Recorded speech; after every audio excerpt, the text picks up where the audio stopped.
वर्ग 9 के सभी बच्चों को पुनः एक बार वेलकम है। आज हम लोग राजनीति शास्त्र से कुछ विशेष बातों को समझेंगे और राजनीति शास्त्र में जैसे अध्याय 3 में हम लोग अगले सीरीज में अर्थात यहाँ अध्याय 3 के आपका सीरीज जो होगा यह सीरीज आपका छठा सीरीज हो जाएगा। छठे सीरीज में आज हम लोग अध्ययन करेंगे भारत के संविधान के बारे में। अर्थात इसको भी हम इस पाठ को यानी भारत का संविधान है इसको भी मैंने 2 सीरीज में बांटने का काम किया है ताकि आप इससे बोझिल नहीं समझते हुए आसानी से कम समय का होगा तो आप आसानी से अलग अलग पार्ट में देख सकते हैं। तो इसमें हम देखेंगे कि भारत का जो संविधान है इस भारतीय संविधान में भारत के लिए लोकतंत्र की क्या जरूरत है, लोकतंत्र की क्या भूमिका है, अर्थात भारत में लोकतंत्र का क्या औचित्य है। फिर हम यहाँ आपसे बातें करेंगे और जिसमें हम देखेंगे कि भारत में लोकतंत्र की स्थापना का क्या उद्देश्य है, पुनः संविधान की संरचना का क्या लक्ष्य है और दक्षिण अफ्रीका का संविधान का कुछ हम अंशों को यहाँ पे प्रस्तुत करने का काम करेंगे। पुनः हम देखेंगे यहाँ कि संविधान निर्माण का आधार क्या होना चाहिए और किस आधार पर संविधान का निर्माण होना चाहिए। इन सारी बातों पे मैं यहाँ तथ्यात्मक रूप से बिंदुवार आपसे चर्चा करने के लिए प्रयास करूंगा। खासकर आप देखेंगे यहाँ कि जैसे आप संविधान के निर्माण की प्रक्रिया में जैसे आप पीछे के सीरीज में पढ़ चुके हैं कि भारत का जो राजनीतिक व्यवस्था है, लोकतंत्र है, इस लोकतंत्र में कहा जाता है कि यह भारतीय लोकतंत्र जो है जनता के द्वारा जनता के लिए और जनता का ही शासन होता है, जो अब्राहम लिंकन महोदय के द्वारा परिभाषा को सबसे पहले ही सीरीज में आपको स्पष्ट किया जा चुका है। इस प्रशासनिक जो व्यवस्था है अर्थात यह जो लोकतंत्र की व्यवस्था है, इस लोकतंत्र की व्यवस्था में जनता अपना शासन स्वयं चुनने का काम जो करती है, लेकिन यहाँ देश की जो जनसंख्या है तो देश की जनसंख्या एवं आकार की बात अगर हम देखेंगे तो आकार की वृद्धि के कारण लोकतंत्र का जो संचालन होता है यह जनता के लिए प्रत्यक्ष रूप से दिखा पाना बिल्कुल संभव नहीं रह गया है, क्योंकि उनके द्वारा जो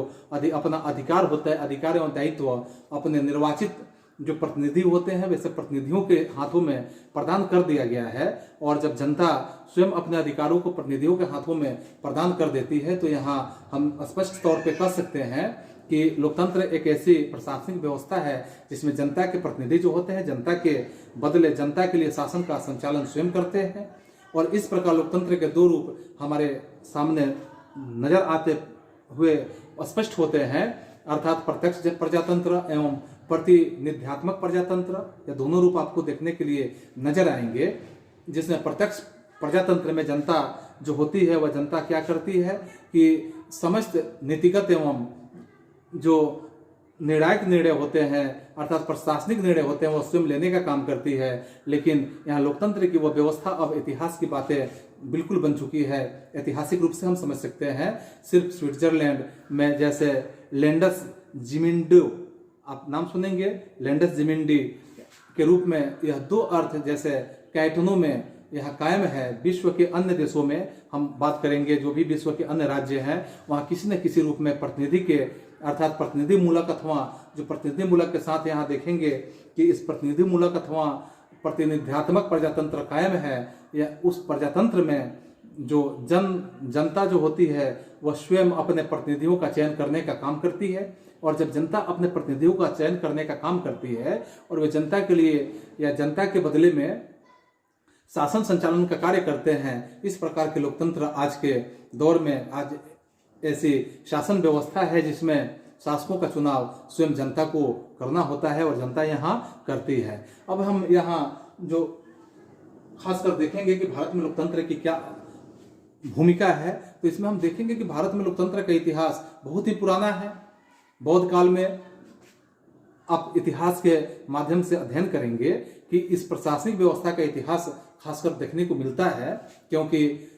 उस अवधि में विभिन्न प्रकार के जो यहाँ समितियां थी, अलग अलग प्रकार के समिति, सभा और गण का यहाँ वर्णन किया गया है, जो इतिहास में इसका जिक्र मिलता है।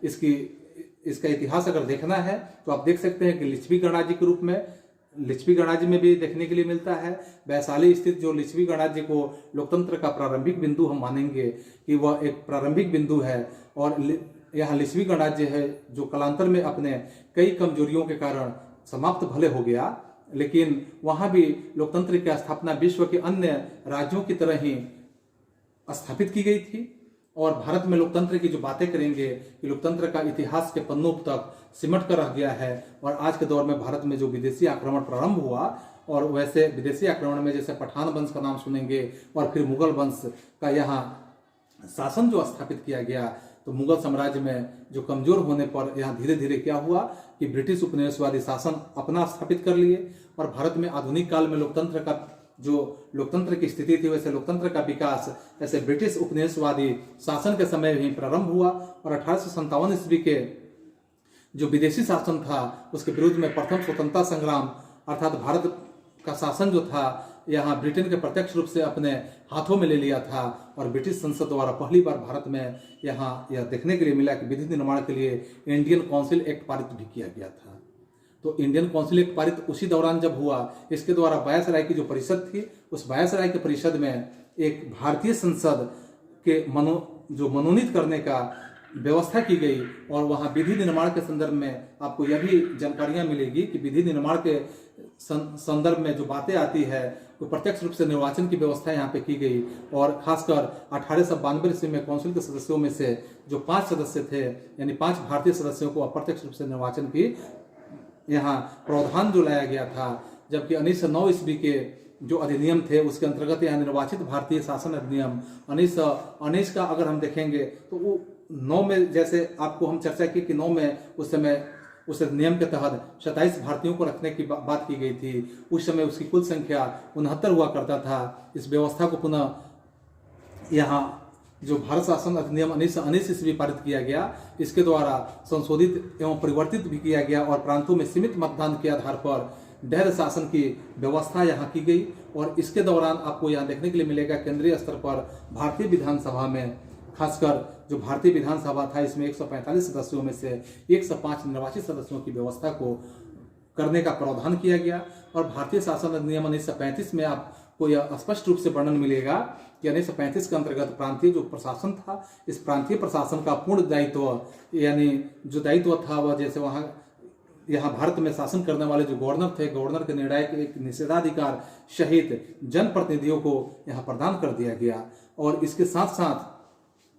यह भी आपको समझने की जरूरत है कि जो यहाँ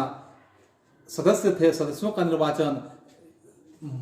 निश्चित रूप से यहाँ सीमित मताधिकार पर ही आधारित किया गया था। इसके साथ ही अल्पसंख्यक जो समुदाय थे, अर्थात जिसे हम यहाँ उस दौर के हम स्थिति को मुसलमानों के नाम से संबोधित कर सकते हैं, के लिए पृथक प्रतिनिधित्व को यहाँ व्यवस्था की गई। और केंद्रीय स्तर पर भी कुछ विधायी दायित्व जनता के निर्वाचित प्रतिनिधि थे, वैसे प्रतिनिधियों को प्रदान करने का कार्य किया गया। इस तरह आपको कई बातें स्पष्ट हो जाती है, या देखने से ही यह बातें स्पष्ट होने लगती है कि जब हम इसके जिक्र करेंगे तो इस जिक्र में उपनिवेशवादी जो शासन व्यवस्था था, वैसे उपनिवेशवादी शासन व्यवस्था के तहत वहाँ सीमित रूप से लोकतांत्रिक व्यवस्था की स्थापना करने का प्रारंभ हुआ। और मताधिकार जो था, ऐसे मताधिकार के संदर्भ में जो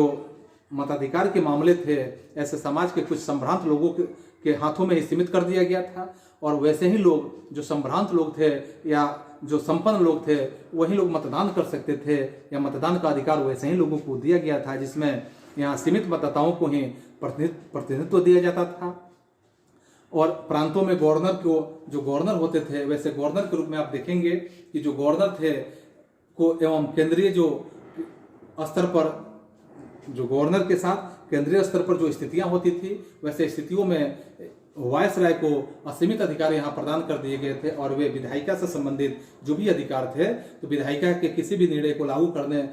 को रोक सकते थे। और इतना ही नहीं, इस प्रकार उन्हें जो प्रभावशाली ढंग से यह बातें आप समझ सकते हैं कि प्रभावशाली ढंग से निषेधाधिकार भी प्राप्त था। और ऐसे निषेधाधिकार में जनप्रतिनिधि सच्चे अर्थों में, जो जनप्रतिनिधि होते थे, सच्चे अर्थों में यहाँ जनप्रतिनिधि होने का दावा भी नहीं कर सकते थे। और तो और आपको यह भी देखने के लिए मिलेगा कि विधायिका की जो शक्तियाँ थी, इस शक्तियों पर कतिपय जो प्रतिबंध था, जबकि यहाँ कार्यपालिका शक्ति अभी भी ब्रिटिश शासकों के हाथों में ही कायम थी। और सिर्फ प्रांतों में कुछ सीमाओं के अंतर्गत या जनप्रतिनिधियों का यहाँ पे थोड़ा बहुत ऐसे अधिकार दिए गए थे। अब यहाँ अगले बिंदुओं के तहत हम देखेंगे कि भारत में लोकतंत्र की जो स्थापना की बात होती है, इसके क्या उद्देश्य होते हैं और किस परिस्थिति में भारत में लोकतंत्र की स्थापना करने का यह उद्देश्य कायम होता है। तो भारत में लोकतंत्र की स्थापना के संदर्भ में हम समझेंगे कि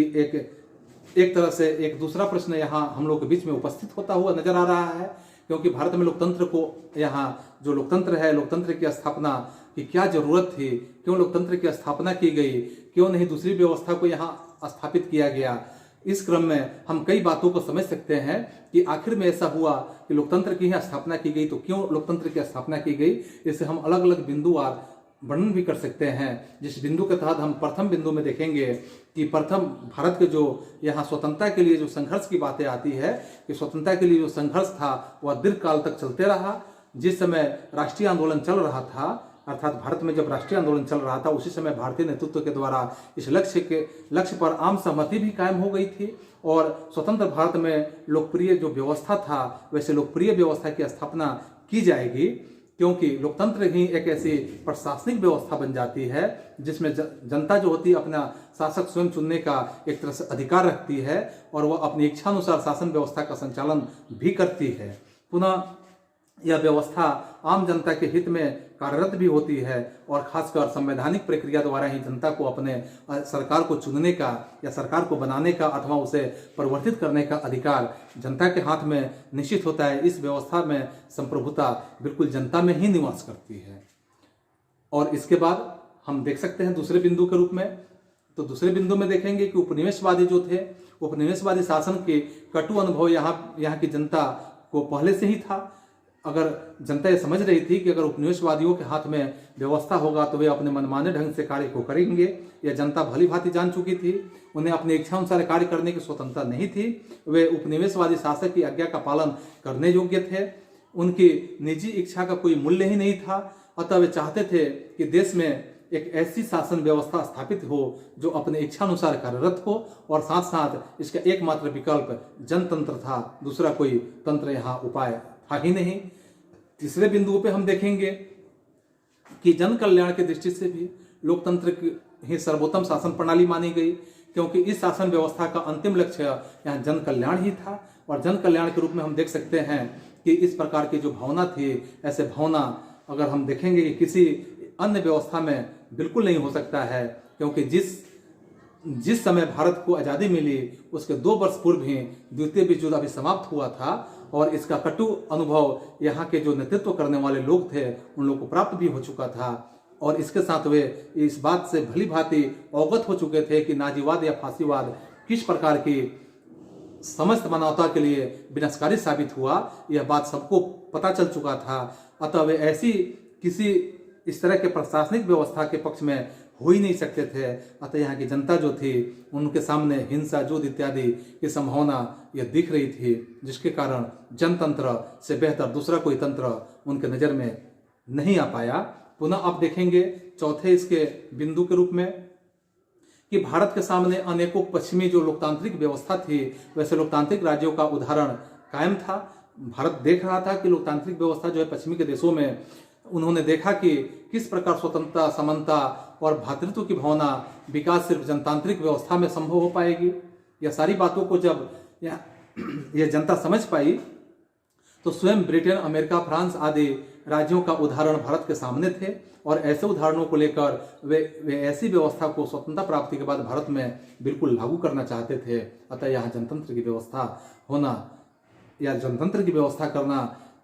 इसके अलावा दूसरा यहाँ तंत्र लाना असंभव सा प्रतीत हो रहा था। अगर हम पांचवें बिंदु के रूप में देखेंगे तो पांचवें बिंदु में देखेंगे कि भारत की जो प्रशासनिक और सैनिक व्यवस्था था, संवैधानिक व्यवस्था था, तो संवैधानिक संरचना का जो विकास ब्रिटिश उपनिवेशवादी शासन के काल में हुआ था वह भी लोकतांत्रिक व्यवस्था की ओर भी लोकतांत्रिक व्यवस्था की तरफ ही उन्मुख था। क्योंकि ब्रिटेन का उदाहरण अगर हम भारत में लेते हैं कि भारत के समक्ष था, वे उसी दिशा में अग्रसर भी होना चाहते थे जिसकी नींव पहले ही दी जा चुकी थी। और खासकर आप देखेंगे कि वे किसी नवीन व्यवस्था का प्रयोग करने के पक्ष में कोई नहीं था। भारतीय शासन अधिनियम जो 1935 का चार्टर एक्ट था, जिसे हम कह सकते हैं कि इसके अंतर्गत प्रांतों को जो स्वायत्ता प्रदान किया गया था, वह व्यवस्था लगभग 2 वर्षों में कुछ ही अधिक समय तक कायम रही, लेकिन इस अल्प अवधि में ही हम कह सकते हैं यहाँ कि जनप्रतिनिधियों की जो कार्य प्रणाली थी से आम जनता काफ़ी प्रभावित हुई, और ऐसे आम जनता के प्रभाव के कारण यहाँ की जनता सरकार की जो बागडोर जो थी जनप्रतिनिधियों के हाथों में देना चाहती थी, जो उसके प्रति उत्तरदायी हो। इस तरह की व्यवस्थाओं के साथ हम देखेंगे कि यहाँ जनतंत्र के अलावा दूसरा कोई तंत्र बिल्कुल उचित हो ही नहीं सकता था। पुनः हम अगले बिंदुओं पर विचार कर रहे हैं। इस बिंदु में देखेंगे कि जहां हम इसके छठे बिंदु के रूप में हम समझ सकते हैं कि 1919 की जो स्वतंत्रता प्राप्ति हुआ था, स्वतंत्रता प्राप्ति के समय तक राष्ट्रीय आंदोलन का नेतृत्व महात्मा गांधी के हाथों में जो महात्मा गांधी ने किया था, वे स्वयं स्वतंत्र प्रजातंत्र को स्थापित करने के दिशा में प्रयत्नशील थे, और आम जो यहाँ राज्य की स्थापना बिल्कुल उनका एक तरह से लक्ष्य ही हम कह सकते हैं कि उन्होंने अपना एक लक्ष्य बनाया हुआ था, और इस तरह से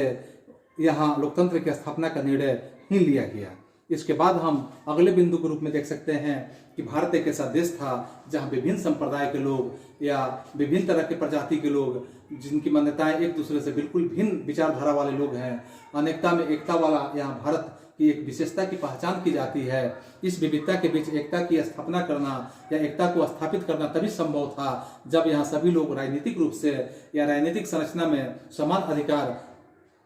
प्रदान करे या समान रूप से सबको अधिकार एक जैसा दे, वे अपने प्रतिनिधि स्वयं चुन सके और उनके माध्यम से अपना जो विचार है अपने विचारों को व्यक्त कर सके या अपने विचारों को अपने प्रतिनिधि के सामने रख सके। और खासकर हम देखेंगे कि देश की जो अखंडता की स्थिति थी, वह अखंडता और एकता को तभी कायम किया जा सकता था जब जनता में यह विश्वास बिल्कुल बैठ जाए या एक तरह से विश्वास की जागृति आ जाए कि यह शासन व्यवस्था उनकी अपनी शासन व्यवस्था है,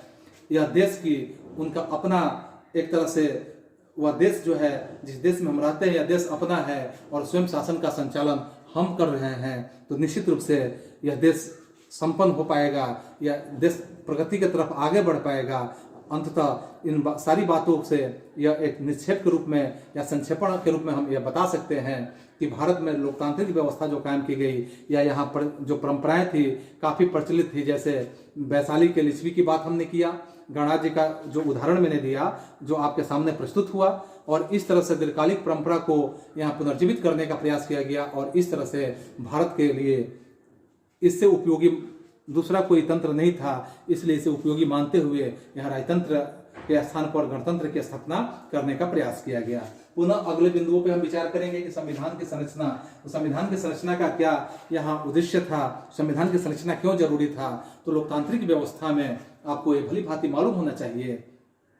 कि शासन प्रणाली जो प्रशासनिक व्यवस्था का एक ऐसा रूप होता है जिसे सरकार जनता के प्रति बिल्कुल उत्तरदायी होती है, और यहाँ जनता के प्रति सरकार जब उत्तरदायी होगी तो सरकार मनमाने ढंग से कोई भी कार्य नहीं कर पाएगी। और आपको यह भी आभास होगा कि देश के कुछ बुनियादी नियम होते हैं, वैसे बुनियादी नियमों के अनुसार जिनका अनुपालन जनता और सरकार दोनों के द्वारा किए जाते हैं।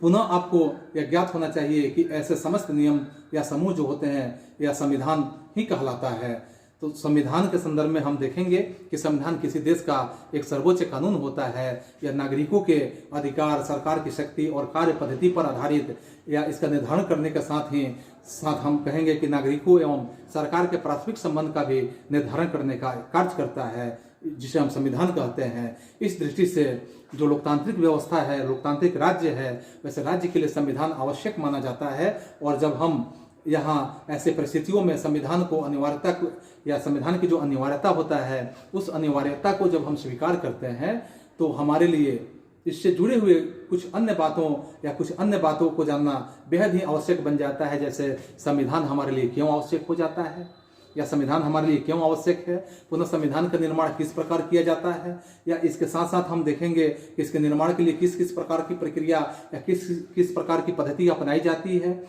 या पुनः हम देखेंगे और इसका निर्माण किनके द्वारा किया जाता है, किसी देश के या किसी देश का संविधान किन मूल्यों पर आधारित होता है। इसके साथ आप देखेंगे कि सामाजिक एवं राजनीतिक परिवेश में परिवर्तन तथा संविधान को जो हम यहाँ संविधान को एक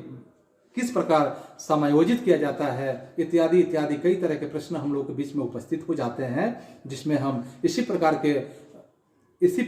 या इसी क्रम में हम पहले दक्षिण अफ्रीका के वर्तमान संविधान का उदाहरण को थोड़ा सा देखेंगे कि दक्षिण अफ्रीका का जो वर्तमान संविधान है उस उदाहरण को यहाँ प्रस्तुत करेंगे। पुनः उसके बाद हम देखेंगे संविधान निर्माण का आधार किस प्रकार होना चाहिए, जो दक्षिण अफ्रीका के संविधान से हमने इस आधार को कैसे लिया। तो उपरोक्त प्रश्नों पे हम ऐसे विचार करते हुए दक्षिण अफ्रीका के जैसे बातों पे हम देखेंगे कि हम संविधान यानी हम सर्वप्रथम दक्षिण अफ्रीका के संविधान का जो निर्माण है ऐसे निर्माण की पृष्ठभूमि पर विचार कर सकते हैं, जिसे आप देखेंगे कि 26 अप्रैल 1994 ईस्वी में वहां अंगीकृत और अधिनियमित किया गया। दक्षिण अफ्रीका अफ्रीकी महादेश के दक्षिणी भाग में स्थित एक प्रमुख राज्य के रूप में जाना जाता है और यहाँ 17वीं और 18वीं शताब्दी में यूरोप के जो विभिन्न कंपनियां थी, तो वैसे यूरोप की विभिन्न कंपनियां वहाँ व्यापार करने आई और अब उनके द्वारा दक्षिणी अफ्रीका पर उसी प्रकार अधिकार जमा लिया जिस तरह से अंग्रेजों ने भारत पे अपना अधिकार कायम किया हुआ था। दक्षिण अफ्रीका में बड़ी संख्या में यूरोपीय गोरे लोग वहाँ अस्थायी तौर पर आकर निवास करने लगे और जब वहाँ के निवासी होने लगे उन्होंने वहाँ के शासन पर अपना अधिकार धीरे धीरे स्थापित कर लिया और पूर्णतः जब अब दक्षिण अफ्रीका पर अंग्रेजों की सरकार स्थापित हो गई, दक्षिण अफ्रीका की जो गोरी सरकार थी उनके द्वारा रंग भेद की नीति के आधार पर शासन का संचालन किया जाता था और उनकी जनसंख्या, जैसे आप इतिहास के प्रश्नों में आपको ये देखने के लिए मिलता है कि दक्षिण अफ्रीका में गांधी जी ने सबसे पहले आंदोलन छेड़ा था, तो वहाँ गोरे और काले का जो भेदभाव होता था जिसका वर्णन आप बार बार देखेंगे और उनकी जो जनसंख्या थी उस संख्या का कुल जो जनसंख्या था इसके लगभग 1/4 ही थी। लेकिन अगर हम बात करते हैं कि शासन सत्ता पर उन्हीं का अधिकार था, गोरे लोग जो होते थे अश्वेतों को जो भी अश्वेत होते थे जिनमें वहाँ के स्थानीय लोग को हम कह सकते हैं भारतीय मूल के लोग इत्यादि और भी जो दूसरे देश के गए हुए होते हैं लोग, वैसे लोगों को वहाँ अश्वेत माना जाता था। उन्हें हेय दृष्टि से वे लोग देखने का काम करते थे। अश्वेतों को वहाँ मतदान देने के अधिकार से वंचित कर दिया गया था। दक्षिण अफ्रीका की जो गोरी सरकार थी उनके द्वारा अश्वेतों के प्रति एक तरह से दमनकारी नीति अपनाने का कार्य किया जाता था। अश्वेतों को गोरे लोगों की जो बस्ती थी वैसे बस्ती में रहने, उन्हें क्रीड़ा स्थल, यहाँ तक कि उनकी चर्चा में जाने को यानी जो चर्च था चर्च में जाने की इजाज़त भी नहीं थी। और खासकर आपको यह मिलेगा कि गोरों और कालों के बीच वहाँ ट्रेनों में, होटलों में, अस्पतालों में, स्कूलों में, कॉलेजों में इत्यादि इत्यादि कई जगहों पे यानी हर प्रत्येक जगहों पे आपको यह वर्णन मिलेगा कि अलग अलग व्यवस्थाएं कायम थी। अश्वेतों को संगठन बनाने अथवा इस प्रकार के भेदभावपूर्ण के द्वारा व्यवहार के विरोध के अधिकार बिल्कुल नहीं दिए गए थे। तो आपको यहाँ पे कई बातें स्पष्ट हो रही है कि दक्षिण अफ्रीका में किस तरह से अश्वेतों के साथ व्यवहार किया जाता था। यहाँ 1/4 अल्पसंख्यक यहाँ 3/4 पे शासन करने का काम करते थे और खासकर यहाँ अफ्रीका के जो मूल निवासी थे या जो गैर अफ्रीकन थे उन लोगों के साथ किस तरह से भेदभाव करके जो वहाँ श्वेत लोग थे शासन का व्यवस्था स्थापित किए हुए थे। तो इस तरह से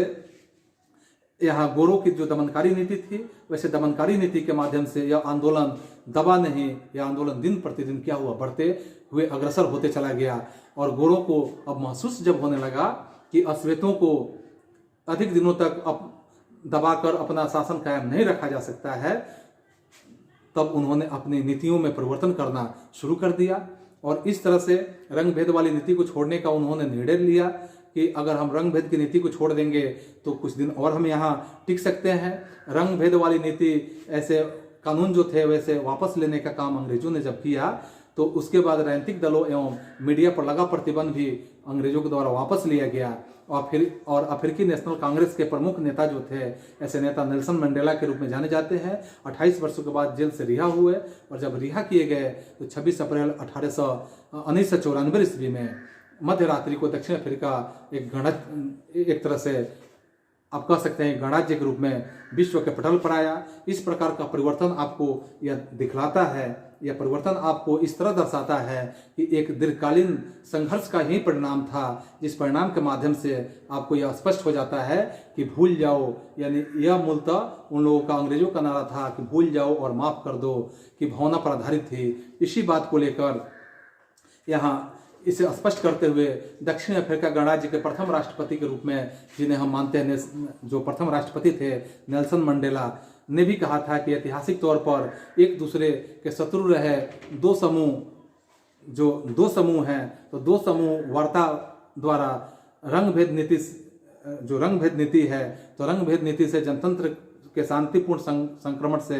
के लिए सहमत हो गए। यह इसलिए संभव हो सका कि हम एक दूसरे के अंतर्निहित जो अच्छाई है, अच्छाई को स्वीकार करने को तैयार हैं। और मेरी कामना है कि दक्षिण अफ्रीका के जो लोग हैं कभी भी अच्छाई पर विश्वास करना न छोड़े और इस बात में आस्था रखें कि मनुष्य जाति पर विश्वास करना ही हमारे लोकतंत्र का आधार है। तो यहाँ पे छात्रों आपको यह देखने के लिए मिल रहा है कि नवीन गणराज्य की स्थापना जब होता है तो इसके बाद अश्वेत जो नेता है, यानी अश्वेत नेताओं ने अश्वेत समाज से आग्रह किया कि सत्ता में रहते हुए गोरों से उनके साथ जो जुल्म किए थे उन्हें भूल जाएं और गोरों को माफ कर दें। तो उन्होंने सभी प्रजातियों को, यानी जो प्रजाति थे वहाँ सभी नस्ल के लोग थे, एवं स्त्री पुरुष की समानता, लोकतांत्रिक विचारधारा या जो लोकतांत्रिक मूल्य, सामाजिक न्याय तथा मानवाधिकार पर आधारित एक नवीन अफ्रीकी समाज के निर्माण की भी अपील किया,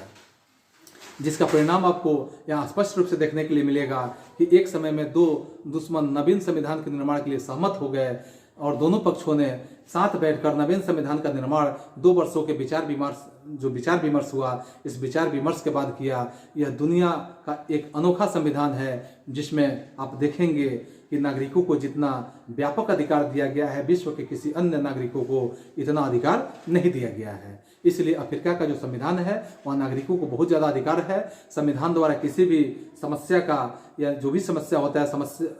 किसी भी समस्या का समाधान यहाँ पारस्परिक जो सहभागिता होता है, सहभागिता के द्वारा ही दूर करने का यहाँ कार्य किया जाता है, या सहभागिता द्वारा ही यहाँ दूर करने पर बल दिया जाता है। संविधान के इस आदर्श का उल्लेख दक्षिण अफ्रीका गणराज्य के यहाँ संविधान की प्रस्तावना में भी किया गया है। इसमें यह स्पष्ट भी किया गया है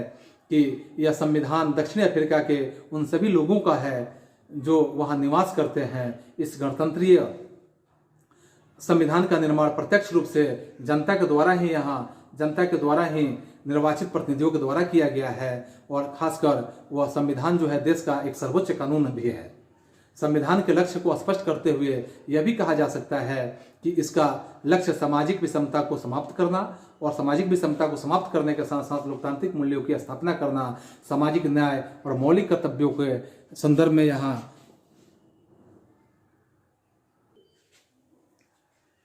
समाज का निर्माण करने की जो बात आता है कि मानवाधिकार पर आधारित समाज का निर्माण करना है। और इसके अलावा अगर आप यहाँ देखेंगे कि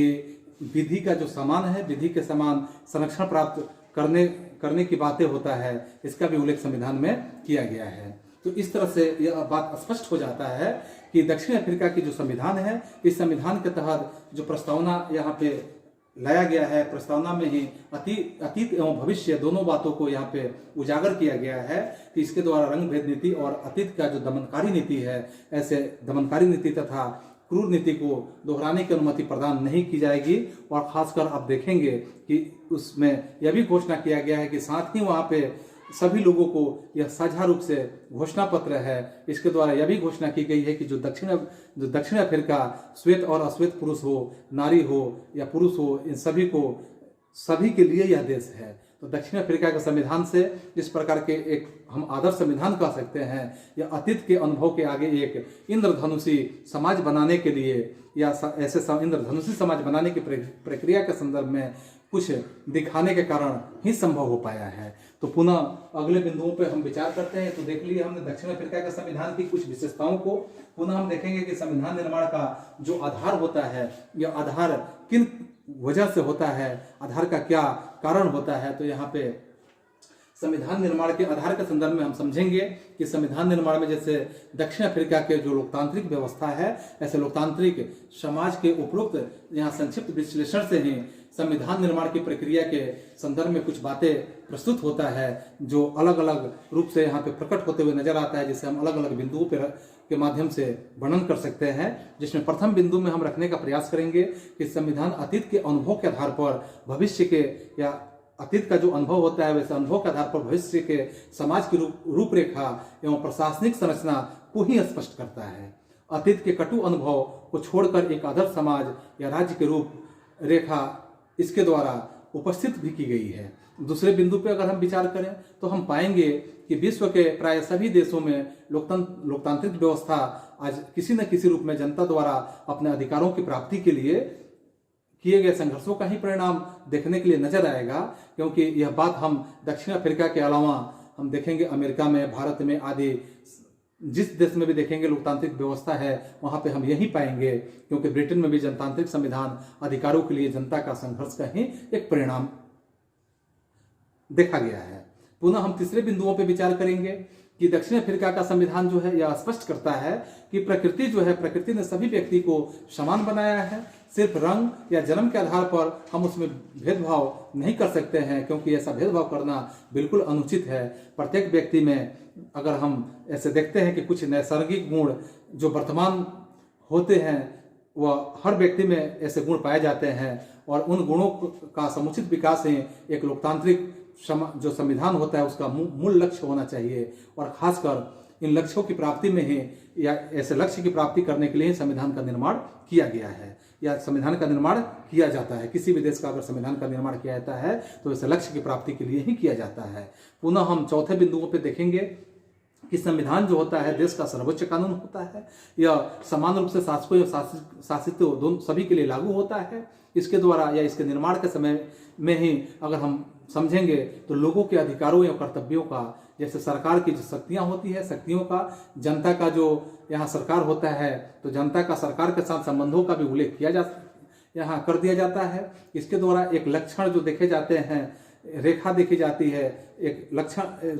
लक्ष्मण रेखा खींचने का काम किया जाता है, जिसका अतिक्रमण जनता एवं सरकार दोनों के लिए ही वर्जित होता है। न तो जनता कर सकती है और न कोई सरकार कर सकती है, क्योंकि अगर कोई भी इस पर अतिक्रमण करेगा तो निश्चित रूप से उसका भुक्तभोगी होगा, उसका प्रतिफल उसे मिलेगा। और पांचवें बिंदु पे अगर हम देखने का प्रयास करें तो संविधान जनता की इच्छा पर ही आधारित होता है। चाहे जिस देश का संविधान बनाया गया हो वह जनता के इच्छा पर आधारित होता है। इसमें सभी लोग जो होते हैं न्यायिक संरक्षण प्राप्त करने के बाद, न्यायिक संरक्षण प्राप्त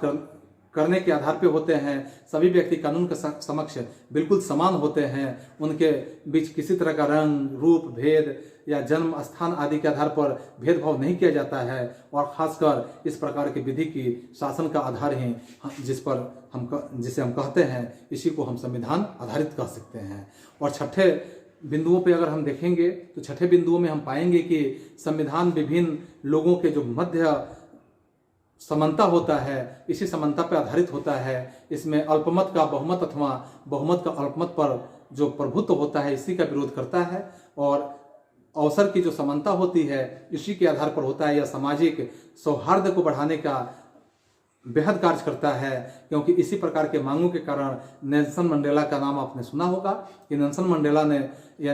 मंडेला को 1964 ईस्वी में 7 अन्य लोगों के साथ गोरी सरकार द्वारा जो संचालित भेदभाव व्यवस्था के विरोध के लिए एक तरह से दंडित करने का काम किया गया था। उन सभी के साथ आजीवन रूप से कारावास की सजा दी गई। उन्हीं के शब्दों में यह बात भी कहा गया है जो यहाँ हम प्रकट कर रहे हैं कि मैंने गोरों और गैर जो थे यानी गोरों और अश्वेतों के वर्चस्व के विरुद्ध संघर्ष किया है। मैंने गोरे और ऐसे गोरे जो लोग हैं अर्थात अंग्रेज लोग की बात हम कर रहे हैं कि ऐसे लोगों के बीच में अगर संघर्ष किया है, मैंने एक ऐसे लोकतांत्रिक व्यवस्था के साथ या एक ऐसे लोकतांत्रिक एक स्वतंत्र समाज की कल्पना की है जिसमें सभी लोग सौहार्दपूर्ण ढंग से एक साथ रहें और सबों को समान अवसर और समान व्यवस्था उपलब्ध हो। इसके साथ मैं इसी आदर्श के लिए जीना चाहता हूँ, इसे प्राप्त करना भी चाहता हूँ, और यदि आवश्यकता हुई तो इसी आदर्श की प्राप्ति के लिए मैं अपने जान तक देने के लिए तैयार हूँ। तो नेल्सन मंडेला जी के शब्द थे। फिर हम 7वें बिंदुओं पर विचार करते हैं, जहाँ रंग भेद नीति की बात अगर समझेंगे कि रंग भेद नीति की स्थिति है कि विश्व के किसी भी संविधान द्वारा आज इसे स्वीकृति प्रदान नहीं की गई है। और खासकर हम विश्व के अधिकांश संविधानों की रूपरेखा को समझे तो संविधानों द्वारा इसे अस्वीकृत कर दिया गया अथवा जो समाप्त करने की व्यवस्था की गई है। इस प्रकार कहा जाता है कि संविधान निर्माण का आदर्श सामाजिक समानता जो होता है एक सामाजिक न्याय के लक्ष्य की प्राप्ति करने का ही लक्ष्य होता है। तो पुनः यहाँ आज हम संविधान निर्माण के आधार की बातों को समझे और इतने बातों को समझे। अब अगले सीरीज में इसके जो और भी खंड है, इस खंडों के साथ हम अगले सीरीज में देखेंगे। आज के लिए बस इतना ही, फिर हम मिलते हैं अगले सीरीज में। तब तक के लिए आप सभी को एक बार धन्यवाद।